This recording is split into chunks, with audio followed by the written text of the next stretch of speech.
Salut à tous, bienvenue dans Outdoor le Mag, un Outdoor le Mag consacré à votre santé puisque nous nous intéresserons aujourd'hui au centre Cryoréflex de Paul Santy dans le 8e arrondissement. C'est le deuxième centre Cryoréflex lyonnais après celui de Vèze et c'est Alexis et Johan qui nous accueilleront, les cofondateurs, pour nous faire découvrir le soin par le froid. Et puis Johan Stuck sera également notre invité. Johan, c'est bien sûr un des 10 meilleurs trailers français, c'est un trailer atypique, vous découvrirez sa trajectoire, sa démarche et puis surtout son amour pour ce sport qu'est le trail.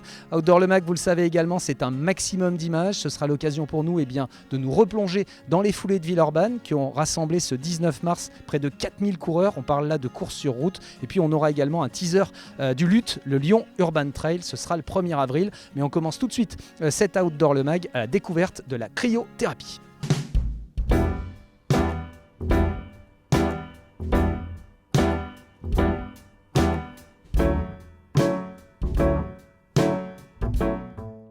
Allez, on retrouve Alexis et Johan qui sont avec moi, cofondateurs de Cryoréflex. Alors Johan, première question, soigner par le froid, c'est pas vraiment nouveau. Non, effectivement, le froid en fait est très efficace pour beaucoup d'indications et on l'utilise depuis l'Antiquité. En fait, après donc ça a été technologiquement amélioré, mais c'est vrai que c'est très ancien. D'ailleurs, pour information, la cryothérapie corps entier, comme on l'appelle, existe depuis les années 70. Alors on parle indication, est-ce que ça s'adresse uniquement aux sportifs blessés ? Alors effectivement, le sportif blessé est un patient qu'on reçoit assez régulièrement, mais il y a beaucoup d'indications. C'est très efficace en prévention des blessures sportives et on accompagne beaucoup de sportifs dans leurs soins. Très efficace pour la récupération et la préparation musculaire. Et puis on a donc surtout toutes les indications médicales, bien-être et esthétique, notamment pour soulager donc toutes les douleurs chroniques et notamment en rhumatologie et neurologie, avec toutes les pathologies inflammatoires, ce qu'on appelle fibromyalgie, spondylarthrite, etc., etc. Pour bien comprendre, qu'est-ce qui se passe physiologiquement ? Alors physiologiquement, je vais y arriver, on a donc deux phénomènes médicaux, notamment donc la vasoconstriction. Et puis quand on sort de la cabine de cryothérapie, on a donc la vasodilatation. Et en fait, on va donc créer un choc thermique sur le corps qui permet d'avoir tous les bienfaits, d'assouplir donc toute la musculature. Et avec la répétition des séances, le corps va sécréter des anti-inflammatoires naturels. Combien de temps dure une séance et à quel rythme il faut effectuer ces séances pour que ce soit vraiment efficace ? Alors la séance dure 3 minutes, qu'on soit sportif de haut niveau, sportif amateur ou patient pour une douleur. La séance dure 3 minutes, c'est toujours 3 minutes, c'est un protocole médical. Après, en termes de régularité, ça va dépendre des indications et des objectifs. Pour de la récupération, des séances ponctuelles vont être suffisantes. Pour soulager donc des douleurs, c'est un petit peu plus lourd. Effectivement, il faut entre 10 et 15 séances, notamment pour amorcer la machine. Bon, alors Alexis, avec toi, on va aborder le versant professionnel. Vous accueillez les joueurs du Loup Rugby, ça veut dire que ça s'adresse qu'aux professionnels ? Alors effectivement, on est le centre officiel du Loup Rugby, donc on reçoit tout le groupe pro plusieurs fois par mois, avant, après les matchs, en préparation et en récupération. Mais la cryothérapie n'est absolument pas destinée uniquement aux professionnels. La plupart des patients et des clients qu'on va traiter au centre, ce sont des amateurs ou des semi-pros. Quels sont les premiers retours des gens qui font leur première séance de cryo ici ? Alors en termes de sensations, ça va être un petit peu pareil pour tout le monde. Il va faire froid, mais il n'y a rien de désagréable et d'insupportable. Ce que je te propose, moi, c'est peut-être que tu essayes une séance. Oui, ça c'est le piège, je le voyais venir, mais ça va être avec grand plaisir pour justement ressentir ces sensations de la cryothérapie. On se retrouve dans quelques minutes et on se retrouve à l'intérieur pour une séance. Je vais faire cobaye.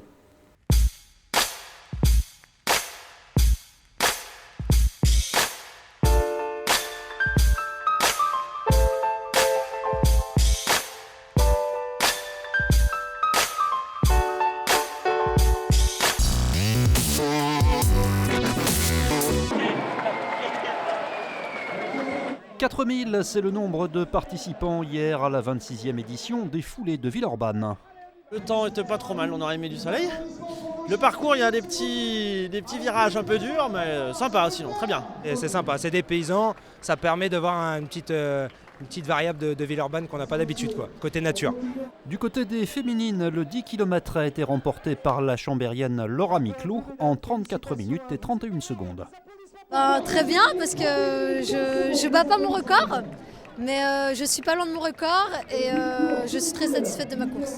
Chez les hommes, c'est le Kenyan Charles Kiplagat Korir qui s'adjuge le 10 km en 29 minutes et 51 secondes.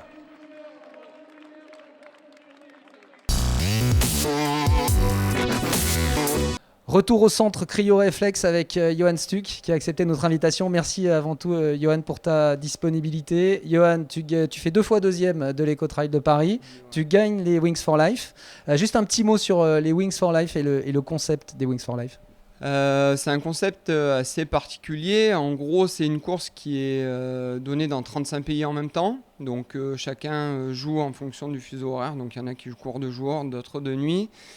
C'est donné en même temps, c'est un départ commun et 1 heure après, en gros, une voiture part à 15 km/h à peu près et accélère petit à petit et rattrape forcément les coureurs. Et de là, le dernier qui a rattrapé a gagné.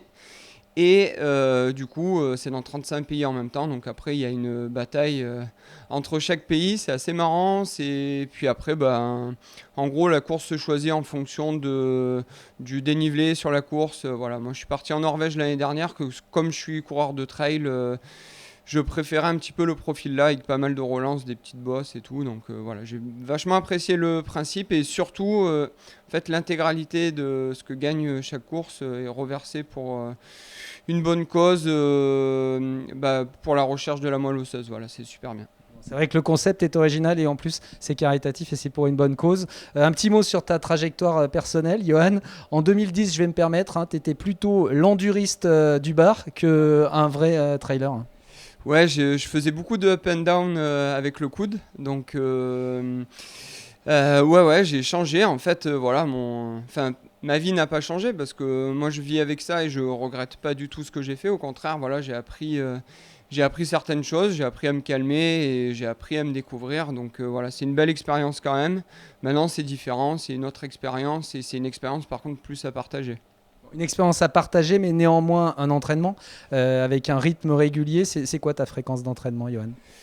C'est vrai que donc je me suis mis à courir en 2010, donc mon premier footing a duré 20 minutes parce que je ne pouvais pas faire plus, je faisais 20 kilos de plus en plus à l'époque, donc voilà, donc ça a duré 20 minutes, ça a été compliqué, j'y suis allé progressivement et maintenant j'arrive à courir régulièrement, quasi tous les jours, voire tous les jours, je m'entraîne 7 à 10 fois par semaine. Donc en gros, ça fait, pour parler en kilométrage, je cours de 150 à 200 km par semaine, voilà. Oui, quand même, ça fait. Alors, il y a les courses officielles, on l'a évoqué il y a quelques minutes, et puis il y a aussi des challenges qui te sont propres, ici à Lyon par exemple. Alors oui, j'essaye de créer un challenge qui s'appelle Town to Trail, donc de la ville vers la nature. C'est pas la vraie traduction, mais en gros c'est ça. Le but c'est de promouvoir en fait une ville, de dire que voilà, il y a d'autres choses à faire dans une ville que de pester contre la pollution, contre les bouchons, enfin contre plein de choses qui sont négatives vis-à-vis d'une grande ville. Et j'étais le premier à le faire quand je suis arrivé sur Lyon, parce que moi je suis originaire d'Avignon au départ et les bouchons on ne connaît pas. Voilà, donc en gros j'essaye de promouvoir ça en disant si on lève un peu les yeux, si on fait un petit effort, si on prend pas sa voiture, c'est toujours cool. Il y a des belles choses. Les infos bien sûr sur la page Facebook de Johan. Un petit mot pour les gars qui se mettent au trail. Toi tu as réussi à rentrer dans le trail, le conseil. Déjà le conseil, c'est ce que je disais tout à l'heure, c'est il faut y aller progressivement, il faut savoir s'écouter. Même si on dit il faut y aller plus fort, être résistant, être fort. Il faut s'écouter au départ pour pas griller les étapes. Après, le conseil que je peux donner, c'est peut-être de rejoindre un club. Il y en a beaucoup en plus dans la région lyonnaise, que ce soit en centre comme à l'extérieur, dans l'est, dans l'ouest. Ce sont des personnes diplômées qui peuvent vraiment vous apprendre et surtout Ce qui est difficile, c'est de trouver une émulation et d'aller en club.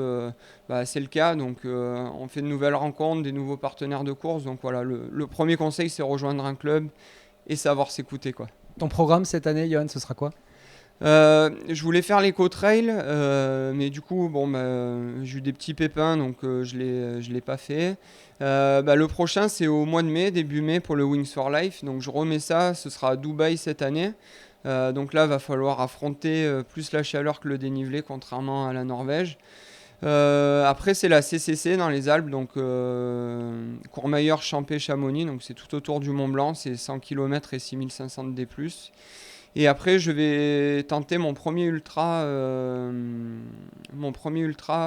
Donc c'est 160 km. J'adore le spirit américain, donc du coup, je vais le faire aux États-Unis. Voilà. Ça fait rêver. Nous, on va vous proposer d'aller un petit peu moins loin. Week-end du 1er et 2 avril, ce sera le Lyon Urban Trail.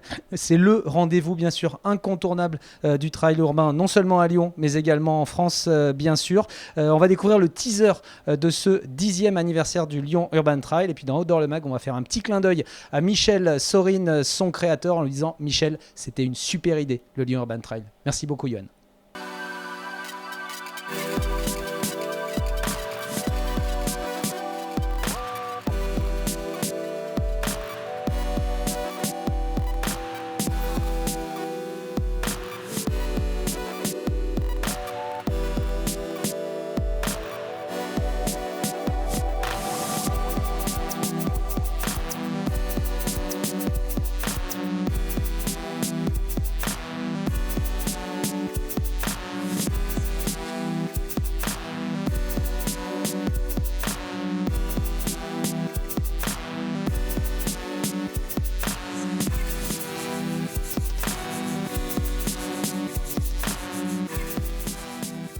Allez, on se retrouve le 1er avril, ce sera bien sûr pour le Lyon Urban Trail, édition anniversaire, 10e anniversaire donc. Et puis les 29 et 30 avril, notez bien dans vos agendas l'Ardéchois Trail avec 10, 18, 37, 57 km au programme. Vous avez le choix dans des paysages magnifiques qui vont surplomber la vallée de l'Eyrieux, en Ardèche bien sûr. Et puis le 11 mai prochain, c'est le coup de cœur d'Outdoor le Mag, ce sera la promenade du Bûcheron. Ce sera du côté d'Hauteville-Laune dans un cadre exceptionnel et une ambiance super conviviale à seulement 1h30 de Lyon. La promenade du Bûcheron le 11 mai prochain à Hauteville-Laune. Et puis on regrettera bien sûr l'annulation de l'Avalanche Cup de la Sarah en cette fin du mois de mars. Avalanche Cup annulée donc, mais on croise les doigts pour qu'un événement de VTT urbain revoie le jour dans les années qui viennent. On vous souhaite un maximum de sport et surtout un maximum de plaisir. Salut à tous.